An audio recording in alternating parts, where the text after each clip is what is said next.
It's time to buy low on these players in fantasy football. We're going to start here with Raheem Mostert. Through 2 games, yes, I know, small sample size, the Dolphins have the highest graded PFF offense. Highest out of everybody. And by a lot, too, if you go and look at PFF. And then they also have the 8th highest graded run offense, which is fairly surprising, considering they didn't really get any of the big-name free agent guys that they went out to get, like Dalvin Cook this year, like Ezekiel Elliott. Leonard Fournette didn't end up there. They were after somebody, Jonathan Taylor, they tried to trade for. Yeah. So you thought, okay, they're coming back with Raheem Mostert, Jeff Wilson, maybe Tiny Boy, Devon A-Chain, and maybe they'll be able to piece it together. Well, Raheem Mostert has actually legitimately been good. He had 13 points in week 1, and he had 25 points in week 2 versus the Patriots, which is significant. The matchup there is significant. The Patriots are usually very, very good against the run. He held his own. He's on track to have 238 rushing attempts this season, which is nearly 60 more than last year, where he had 1,000 all-purpose yards. He has 3 touchdowns already this season. That's how many touchdowns he had last season. He's going to continue to get more red zone work, and he also has 5 runs over 10 yards. So that means he is a big playability guy. He's a guy that's getting red zone touches, racking in touchdowns. He's the clear lead back in Miami. He's playing on one of the top offenses in the NFL. I mean, the Pats easily have a top 10 run defense, and Mostert, he looked fine and he produced fine. Like I said, 25 points. And why is he a buy then? Because I list all this off. I think a lot of people still don't realize how good of a fantasy asset Raheem Mostert could be for their team this year. I think a lot of people got really good value on him in drafts this year when you're talking about best ball and fantasy. The fact of the matter is, he is not the sexiest name. He is not. People think Raheem Mostert, and they think, okay, he's 1 years old. And he was going in the... Look, I mean, at least in a feel out for Raheem Mostert, because, and especially Raheem Mostert is a guy where if you're like, my fantasy team sucks, what do I do? He's a down tier target. Like if you're down tiering to guys, Raheem Mostert is a great piece in a trade. So I don't think the fantasy community has fully caught on to Raheem Mostert yet. So because of that, I think you should be going and buying him. And I think he is in for a very, I think he's, if he's healthy, he's definitely going to be an RB2 at the least. Yeah, and that's the biggest if here is if he's healthy. He has never really shown in his career, and he's like 31 years old right now, that he can stay healthy for an entire season. But that's why I really think Mostert is going to be a buy. Everyone knows that. Yeah. Everyone knows that Mostert has health concerns. And everybody knows he went to Purdue. But there are so few fantasy assets out there that you can get at backup price who score startup caliber points. Or not startup, who score startable caliber points. Like you're putting him in your flex, he could be your RB1. He's comfortably a running back 1. Comfortably a running back 1. So if you're getting him, like Avery said, as a down tier asset, he's sitting on your bench. You're starting him when he gets injured. He's on your bench for a little bit. And when your other guys get injured and he's healthy, you plug him in. It's like nothing ever happens. Boom. That's why you got to get him. Magic. A.J. Brown's going to be our next guy. Clearly a situational buy low. I mean, we've seen guys like that. We got crapped on for saying that you could sell Mike Evans plus a solid running back asset for A.J. Brown. And then people were in the comments. Said, no, I got A.J. Brown straight up for Mike Evans. Yep. It actually happens. We are not kidding. This is a situational buy low. He has the same amount of targets on the year as Javonte Smith, 15. It's just the quality of targets were a little bit lower, and Javonte Smith got some big playability there, and he was able to get a couple touchdowns. Yep. Currently suffering from bad press fallacy. Bad press. If you pounce, people may sell. They absolutely may sell. Like we've already said with the Mike Evans situation. 20th in PFF receiving grade, which is still higher than Devonta Smith. It's not like A.J. Brown forgot to play football. It's not like the Eagles forgot who they are.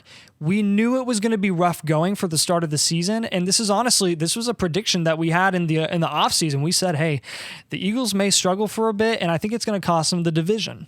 And that's okay. They'll still be a playoff team. They're still going to be super explosive, but the Cowboys are really good, and they're probably going to start rough. They have a brand new OC and a brand new defensive coordinator, and it clearly is shown. I mean, Hurts has like 7 seconds to throw back there, and he can't make a read. It looks really bad right now, but A.J. Brown is literally he's a $100 million man. Yep.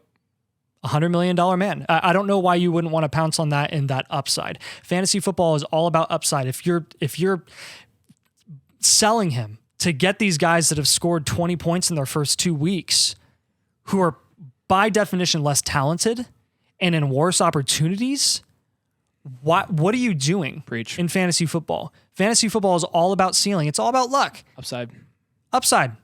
Take the guy in the better offense. We predict he's going to go off in the next few weeks, so you definitely should be buying him before that happens. Yeah. Joe Mixon is going to be next. Joe Mixon is 7th in opportunity share at 78%, which is the percentage of the team running back touches that he is getting. He's a workhorse. He's a workhorse in a very good offense, even though the first couple weeks, not very good offense. Still good. We still predict it'll be a good offense. But that's part of the buy here, is the caveat that the first 2 weeks, the offense has not been good. He does have a 14% target share, and once that Bengals offense does take off, because we are going to predict that the Bengals offense eventually will catch its stride. Historically, the Bengals have started slow offensively. We have seen that for a couple years now. We are not super worried about it. He will be getting a ton of volume and a ton of work in the passing game when that Bengals offense is at full strength. He already pretty much is. I mean, last year he averaged 16.1 points per game. He had 18 the year before. He had 16 the year before. He's been one of the most consistent fantasy running backs over the last 3-4 years. Yeah. Look, this 10.3 points per game that he's at right now is going to come up, and you can still buy back into Joe Mixon early right now. And the other part of this is there's not really a threat to Joe Mixon on that roster. Remember when Chase Brown was a threat in fantasy over the offseason because people forgot about the players that are actually good? That's a dynasty degenerate thing for sure, that we thought Chase Brown was. Chase Brown was going in fantasy leagues. Like, remember our best ball drafts? Was he really going in best ball? Yeah, when Joe Mixon's future was in question with Cincinnati, Chase Brown was being drafted. I don't have a single share. Well, neither do I, because he ended up falling off once Joe Mixon finally was guaranteed to be back in Cincinnati. But I think he's going to show again and again that he's got the opportunity. He's got the high floor. He's going to be just fine. He's going to be just fine. It's Joe Mixon. Yeah. Chris Godwin's our next guy. Situation is better than we thought it would be going into the start of the season. Baker has had a really good start to the year. A new offensive coordinator has shown commitment to a high-volume passing game. So this offensive coordinator is the guy who was the QB coach for Geno Smith in Seattle last season. I think you've seen the Bucs offense reap the benefits of that. We're not saying that Baker Mayfield is this year's Geno Smith. We're definitely not there yet. I do think there is something to be said, though, about the fact that this guy is now with Tampa Bay and he's going to get the ball in his playmakers' hands. And that's Mike Evans and Chris Godwin. I mean, heck, even Rachaad White is looking like he's reaping the benefits of this week, too. He had a really, really solid week, and he's not a very efficient running back at all. But when you have two elite threats at wide receiver, I mean, the running backs are going to benefit there. Chris Godwin, I buy here because his opportunity, his volume, his targets are the same as Mike Evans. He just happens to have 0 touchdowns. Yep. What do we know about touchdowns? Volatile. We'll say this in the show all the time. Volatility with touchdowns. What we care about is consistent volume and the ability to turn that into fantasy points. And Chris Godwin has done that. He's shown the ability to succeed alongside Mike Evans year in and year out. He even outproduced him one year, was wide receiver 2 overall in 2019. Everyone remembers that. 30-30. At least 1,000 yards the past 3 years he's been healthy.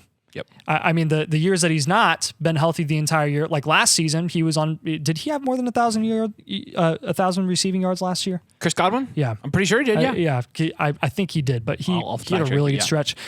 I think you have to long term, and this goes along with the fact that we think Mike Evans is a sell. Mike Evans' production is not sustainable. We saw this last year towards the end of the year when Mike Evans was having a very down year for what's usually Mike Evans is known for, is being consistent. But I mean, it felt like half of his fantasy points came in the last few weeks. Like he had a couple 40-point weeks, and then the rest was like total duds. I think you might expect the same thing to happen this year with him. I mean, the Bucs can't even get a contract done with him. There's a chance that he gets traded mid-season to a contender. There absolutely is. And there's a lot of reasons why that would be helpful for the Bucs, who are clearly in a rebuild. Next guy. You were right, by the way. 1,023, but he only had 1,023 yards and 3 touchdowns. So how was he a mid-wide receiver too? Because the man had 104 receptions. Oh my gosh. Can you imagine if Mike Evans isn't there? Just saying. All right, we're going to talk about JSN next. And JSN, we're going to die on this hill. Even if we end up being wrong on this, we will die on the hill.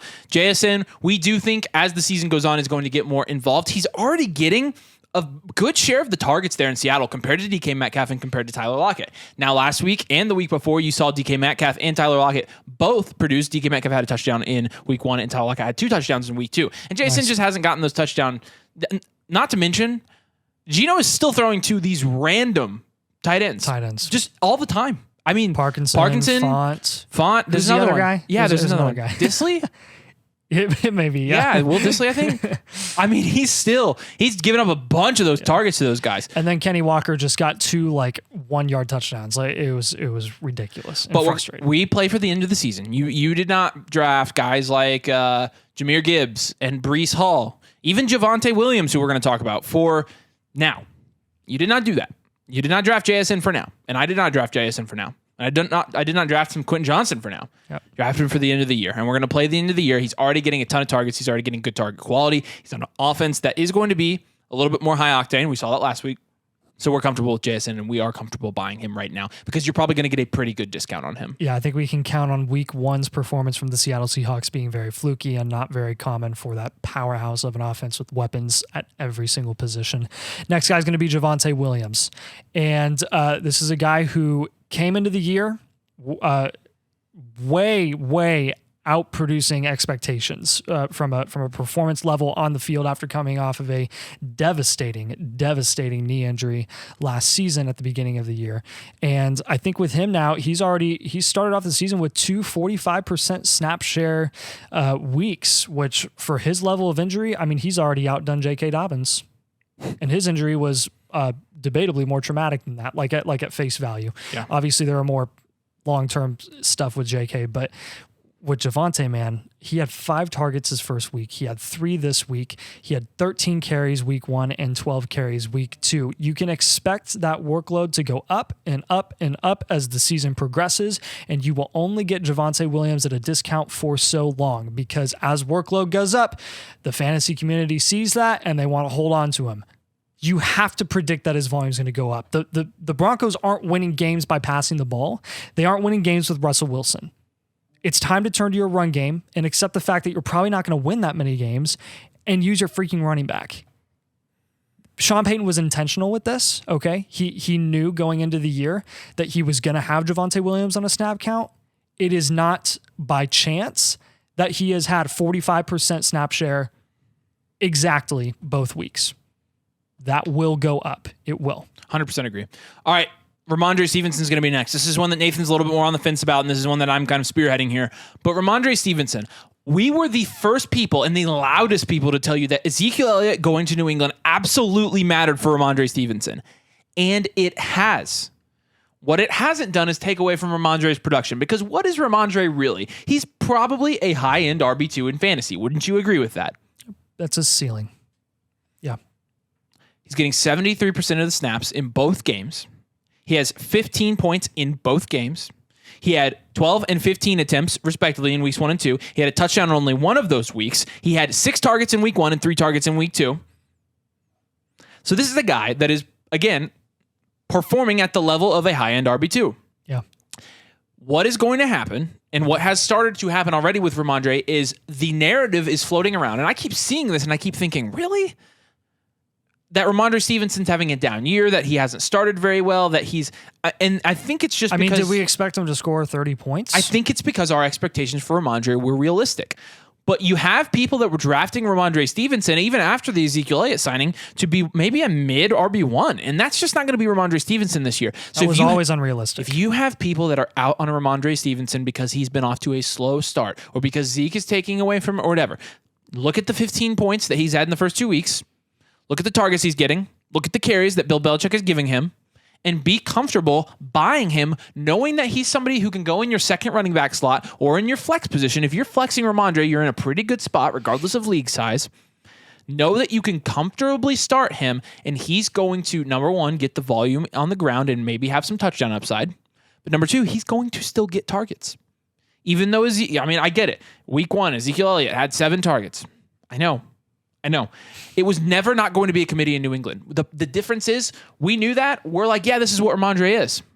People are legitimately bummed about Rhamondre, and if they are, you need to go get Rhamondre Stevenson, because he actually is a decent fantasy asset for your team this season. And not to mention, the passing game in New England looks a lot better, and Mac Jones looks a lot better, and Bill O'Brien calling the plays is a lot better than Matt Patricia. How did they even... never mind. New England. It's dysfunctional.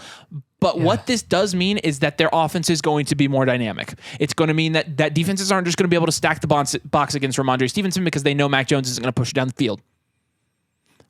when the passing game is opened up for this offense, it is going to help both Rhamondre Stevenson and Ezekiel Elliott. The snap share, the 73% snap share points to the fact that Rhamondre Stevenson is still technically the guy in New England. He's technically still the guy. And if you have people that are down on him, we're really comfortable buying him. There is one thing in fantasy that is worse than a committee backfield. And I know when people see committee backfields, they're scared and they want to run away. The one thing that's worse than a committee backfield is hot hand. And Bill Belichick has been known to do that in his offenses in the past with 3 to 4 different running backs. Now that you have Zeke Elliott, who is a good enough second option in the running back room, that really opens up a lot of opportunity. Even though it may be less for Rhamondre Stevenson, it's going to be consistent throughout the year. Yes. So you can count on it being Rhamondre, Zeke, and no one else. And that is so much better than hot hand. Absolutely it is. Yes, 100% agree. All right, and our last quick buy here. Last guy, JT, Kupp, and Saquon. We put them all together. We could talk about them individually, but it honestly isn't really worth it in this video because all of them are going through the same situation. They're out for a few more weeks. Just a few more weeks. In week 5, JT will be back. In week 5, hopefully Kupp will be back. And we'll have to worry about what's going on with Puka Nacua and the Rams offense right now because it's ridiculous. And Saquon is going to be sidelined for 2 to 3 more weeks with that ankle as well. I think this is something where we all know when fantasy players start seeing those assets that they have not scoring points, they automatically get lower on them. Yep. And they forget that we're playing for the end of the season. Play for the end of the season. We're going to preach it all year long. Do us a huge favor. Make sure you like this video. And make sure you're subscribed to the channel if you enjoy the content. We're going to bring you in-depth fantasy analysis, try to help you win your leagues as the year goes on. So we appreciate it if you would subscribe. Head over to flockfantasy.com/domain for all of our exclusive content. It's where you can find content from us and other creators, including rankings, articles. You get in a very large Discord with everybody, and you get in our community where we're communicating with people all the time, every day. So if you want to be a part of that, flockfantasy.com/domain, use code domain for 30% off and to join our community. We really appreciate you guys watching. Thank you for joining us. We will see you later.